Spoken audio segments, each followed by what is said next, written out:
તો આજથી ગુજરાત માધ્યમિક અને ઉચ્ચતર માધ્યમિક શિક્ષણ બોર્ડની પરીક્ષાનો પ્રારંભ થઈ ચૂક્યો છે। ધોરણ 10ના 37 કેન્દ્રમાં 105 પરીક્ષા બિલ્ડિંગની વ્યવસ્થા ઊભી કરવામાં આવી છે।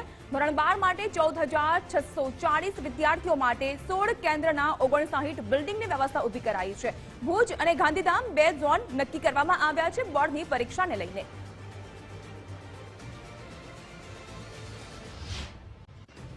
હું વિદ્યાર્થીઓને એટલી અપીલ કરીશ કે કોઈ પણ ભારણ વગર, કોઈ પણ તણાવ વગર એ પરીક્ષા આપે।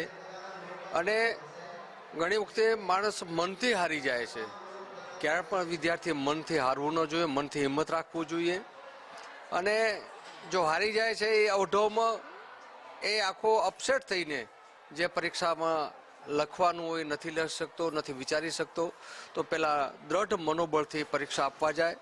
આપણે બધા એને શુભકામના આપી કે એનું કારકિર્દી, એનું ભવિષ્ય ઉજ્જવળ માટે એ આજની જે પરીક્ષાઓ ચાલુ થાય છે એમાં સફળ થાય।